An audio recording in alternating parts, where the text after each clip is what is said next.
Voilà, Némi Kamsa, bienvenue. Merci, monsieur David. Vous aviez parlé aujourd'hui, hein, je vous sens, vous avez dit que l'heure est grave. Bon, qu'est-ce qui est grave? L'heure est grave alors que parce tout semblait très bon. À chaque fois, lorsqu'on on vous reçoit sur ces plateaux, vous dites non, tout va bien, la coalition se porte très bien. C'est comme dans un mariage, là où donc les problèmes ne manquent jamais. Mais aujourd'hui, on vous sent un peu crispé. Nous ne sommes pas crispés, nous sommes consternés parce que nous assistons à des scènes de l'apologie de la violation de la Constitution. Vous savez, un pays est régi par des textes. Un pays n'est pas régi par la rue, un pays n'est pas régi par des racontars. Lorsque on sent à la tête de l'État, les décisions sont prises de façon à ne pas s'accorder aux prescrits de la Constitution, c'est normal que légalistes que nous sommes, que nous soyons frustrés et puis consternés par les actes que pose l'autorité suprême du pays. Mais aujourd'hui, déjà, le chef de l'État veut donc nommer un informateur. Et vous, en tant que légaliste, parce que vous êtes venu ici défendre la Constitution, c'est opportun. Ce n'est pas opportun, d'autant plus qu'il y a une majorité parlementaire. Mais qui n'a pas été, jusque-là, qui n'a jamais été identifiée par un informateur. Il y a une majorité, c'est une majorité établie et identifiée, issue des élections du suffrage du peuple congolais. Le président de la République a été élu sur la même liste électorale que ces 500 députés que nous avons aujourd'hui. C'était le même jour aussi. Le problème n'est pas à ces niveaux-là de l'informateur parce que ce n'est pas le moment. C'est où le problème? Lorsqu'il y a un gouvernement, en fonction, on ne peut pas parler de la nomination d'un informateur. On parle de la nomination d'un informateur lorsqu'il n'y a pas encore un gouvernement installé par le Parlement ou carrément lorsque le Premier ministre démissionne. Mais là, il y a un gouvernement qui travaille, qui gère quotidiennement les affaires de l'État. Je ne sais pas si cet informateur va identifier quelle majorité, alors qu'il y a déjà une majorité établie, identifiée légalement, parce que le président de la République, si on essaie avec vous d'interroger un tout petit peu l'histoire, c'est un passé très récent. Lors de la nomination du Premier ministre, le président de la République a eu à reconnaître l'existence d'une majorité parlementaire appartenant au FCC. L'ordonnance est au journal officiel. Je l'ai encore vu ce matin. Je me suis dit, mais nous sommes dans quel pays? Parce que dans cette ordonnance, le président de la République reconnaissait qu'il y avait l'existence d'une majorité parlementaire appartenant au FCC. À l'époque, il y avait 338 députés, je crois. Donc, on ne peut pas, deux ans après, revenir sur cette reconnaissance qu'il a eu à faire et puis même légaliser sur un document l'ordonnance nommant le Premier ministre. Il y avait la reconnaissance du chef de l'État de l'existence d'une majorité parlementaire. Donc au niveau du journal officiel, si on va vérifier, on va trouver cette ordonnance-là. Oui, ça a même circulé ce matin dans les réseaux sociaux. On l'a vu partout. Vous savez, la majorité parlementaire se constate une seule fois dans une législature. Et ça se fait alors qu'il doit au début de la législature. C'est par élégance constitutionnelle. Il faut le faire au début de la législature pour ne pas déranger la marche de toute la mandature. Parce que là, nous sommes, je dirais même en mi-mandat. On ne peut pas, à mi-mandat, parler d'un informateur alors qu'il y a un gouvernement qui travaille depuis 2 ans et le Premier ministre qui incarne l'action gouvernementale est en fonction, il n'a pas démissionné. Et en quoi vous allez nous parler d'un informateur aujourd'hui? Je ne sais pas. On ne doit pas interpréter la Constitution de façon sentimentale. Parce que là, nous assistons à des interprétations sentimentales de la Constitution. C'est-à-dire chacun cherche à interpréter la Constitution selon son consentement, selon son positionnement, selon son intérêt. Or, on devait normalement axer nos actions d'abord dans la quête du bonheur du peuple congolais. Parce qu'aujourd'hui, on a la deuxième vague du Covid qui est revenue. Personne n'en parle. Mais on nous parle de la dissolution de l'Assemblée nationale, on nous parle de l'informateur, alors qu'il y a des risques, il y a un relâchement dans l'observance des gestes barrières. Le virus a continué à circuler. Il y a des cas que le comité de la riposte contre les Covid continue à dépister chaque jour. Il y a des vagues qui circulent, mais personne n'en parle. On distrait le peuple avec des thématiques qui ne vont rien apporter pour le peuple congolais, des thématiques qui vont seulement renforcer la position des politiciens. Et nous sommes contre toute la résolution que le chef de l'État a annoncée hier. Nous l'avons traité, nous l'avons qualifié d'inconstitutionnel, parce qu'aucune de résolution que les chefs de l'État a annoncée hier n'est constitutionnelle. Parce que lorsqu'on nous parle de l'informateur, c'est d'abord pas opportun, on sort de la Constitution.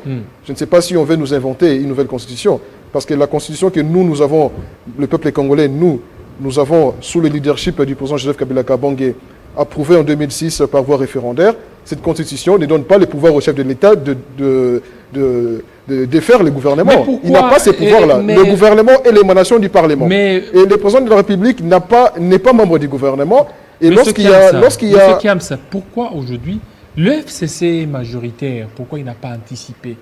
Il aurait dû anticiper pour ne pas arriver là où on est aujourd'hui. Mais nous sommes légalistes. Aujourd'hui, regardez, d'abord ça a commencé au niveau des rumeurs qu'on devrait certainement nommer un informateur. Le FCC le savait très bien. Mais pourquoi il n'a pas anticipé? Pourquoi aujourd'hui, maintenant, il est en train maintenant de se défendre alors qu'il avait tout le temps de pouvoir contrecarrer toutes ces actions. Non, mais on ne peut pas contrecarrer des actions. Vous savez pas que on ne peut pas un certain temps, vous avez aussi été complaisant par rapport à cette situation. Nous, on est légaliste. Nous nous attachons au texte. Parce que le FCC, le leader du FCC, le président Joseph Kabila Kabange, c'est le modèle par excellence du respect de la Constitution dans notre pays. Nous sommes attachés au texte. Nous avons eu plusieurs fois, à travers nos camarades, la présidente de l'Assemblée nationale, Janine Mabunda, et le président du Sénat, ils ont eu plusieurs fois à rappeler au chef de l'État le prescrit de la Constitution. Vous savez, dans une démocratie, on ne peut pas user abusivement du pouvoir que nous recélons. Ce n'est pas normal en démocratie. En démocratie, il y a la limitation du pouvoir. Même le pouvoir du chef de l'État est limité. Il n'a pas un pouvoir illimité. Le chef de l'État n'est pas au-dessus de la Constitution. Le chef de l'État ne peut pas se permettre tout. Il est limité. Donc, lorsque le chef de l'État constate que la coalition des gouvernements, parce que nous sommes dans une coalition de gouvernement maintenant. Le chef de l'État actuel n'a pas eu à remporter la majorité parlementaire aux dernières élections. Nous, le FCC, ayant remporté cette majorité, on a plus de députés, de ministres, et on a les contrôles du gouvernement et les premiers ministres. Mais là, dès lors... Le chef de l'État n'ayant pas obtenu cette majorité parlementaire, nous avons été humains, nous avons été bantous, nous nous sommes dit que chez nous en Afrique, nous sommes habitués à fédérer, à se mettre ensemble.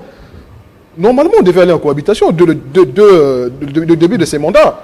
Mais par aisance démocratique, par familiarité, nous nous sommes dit non. Nous sommes du même bord idéologique aussi avec nos amis de l'UDPS, nous sommes des socialistes. Qu'on se mette ensemble autour d'une large coalition. Qu'est-ce qui n'a pas marché puisque vous êtes du même bord? Bon, c'est parce que le combat politique congolais n'est pas idéologisé. Le combat politique congolais est personnalisé. Si on tissait des accords politiques dans ces pays sur base des idées, je vous dis, on n'aurait pas des scénarios macabres que nous vivons aujourd'hui. On a des alliances qui se font pas sur base des idées, pas sur base de projets, mais plutôt sur base de positionnement, sur base des intérêts. Or, en politique, le soubassement des alliances, c'est l'idéologie. Lorsque l'idéologie ne joue pas le rôle de dénominateur entre les partis qui se mettent ensemble pour se coaliser et regarder dans la même direction, sincèrement, ça ne va pas marcher. Et nous menons un combat d'idées. Vous ne verrez jamais un membre du FCC ou du PPRD, moi je suis membre du PPRD, vous ne verrez pas un membre du PPRD proférer des insultes contre un leader de l'UDPS ou de notre parti politique du Congo. Mais nous sommes insultés tous les jours. Nos dirigeants, nos membres, camarades du parti qui assument des fonctions d'État sont insultés tous les jours par nos amis des limités. Sincèrement, c'est une illustration par excellence que nos amis ne font pas de la politique avec des idées, ils font de la politique avec des biceps. Dès lors que vous avez été dans une coalition qui s'appelait FCCK et que l'un de vous se retire, n'est-ce pas, l'ordonnance portant nomination du gouvernement, ça tombe aussi? Non, le gouvernement ne tombe pas comme ça. Le gouvernement ne tombe que par deux voies. Il y a deux options pour que le gouvernement tombe. Il y a et si le président a rapporté son ordonnance, la démission du Premier ministre ou carrément par motion de censure au Parlement. Lorsqu'il n'y a pas ces deux voies-là, je ne vois pas par quel mécanisme légal qu'on peut faire tomber le gouvernement. Et si lui... Le président de la République... dans notre système, nous sommes dans un système politique semi-présidentiel.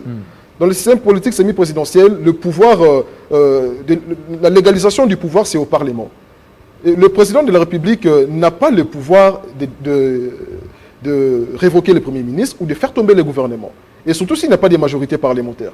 Si au moins le président avait la majorité parlementaire, il pouvait bien utiliser cette majorité pour faire tomber le gouvernement. Mais maintenant, là, il n'a pas cette majorité parlementaire. Et je ne vois pas par quel mécanisme légal il va procéder pour s'accaparer une majorité parlementaire par des voies non électorales. Or, la majorité parlementaire s'acquiert par la voie électorale. Lorsqu'on ne part pas aux élections, lorsqu'on est parti aux élections, on n'a pas remporté la majorité parlementaire, le reste, ce sont des voies totalement illégales. On nous parle de débauchage, on nous parle de l'argent qu'on va donner aux députés, on nous parle de menaces et de dissoudre l'Assemblée nationale pour faire peur aux députés, pour qu'ils se fassent débaucher facilement. Sincèrement, ce n'est pas démocratique. On ne peut pas gérer un pays ou lever des options, mettre en place des résolutions par de menaces. Sincèrement, ça ne marche pas en démocratie. Nous voulons que le texte soit respecté scrupuleusement, parce que l'élan que notre pays a pris, l'élan démocratique que le président Joseph Kabila Kabange a amorcé, doit être pérennisé. Et pour le pérenniser, il faut respecter les textes. Si le président de la République voit que la coalition, comme il a dit hier, que l'action gouvernementale a échoué pendant 2 ans, mais je me souviens, tous les conseils des ministres, durant ces 2 dernières années, ont été présidés par lui. C'est lui qui donnait des injonctions, des directives, des orientations. Si l'action gouvernementale a échoué, il doit aussi endosser une grande partie de la responsabilité. Donc, nous devons respecter le texte scrupuleusement et faire comprendre au peuple que, en démocratie, nous sommes en démocratie. La démocratie, c'est quoi? C'est le respect des textes. La démocratie, ce n'est pas la volonté du président. La démocratie, c'est le respect des textes. Lorsque le texte dans une démocratie perd de toute leur sacralité, sincèrement, nous devons nous interroger si nous sommes toujours dans un pays démocratique.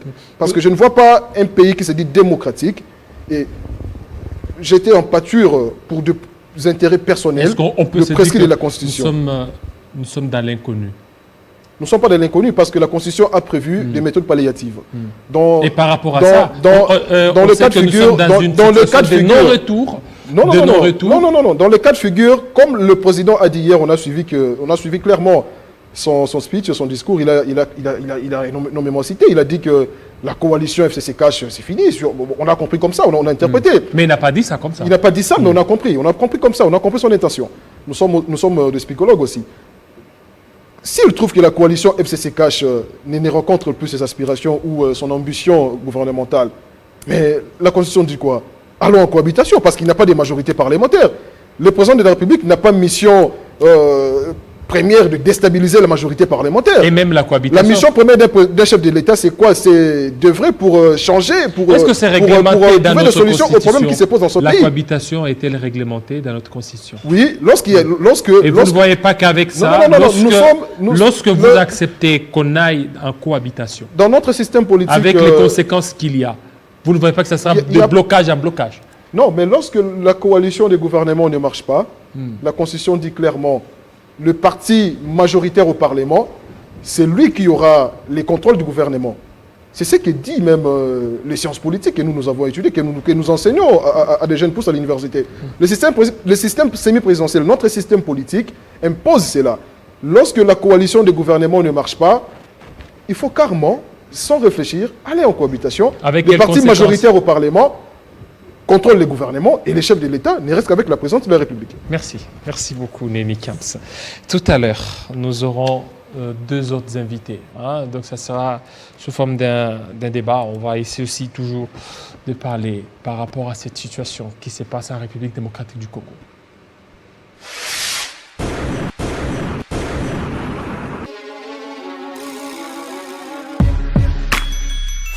Et beaucoup des leaders à travers le monde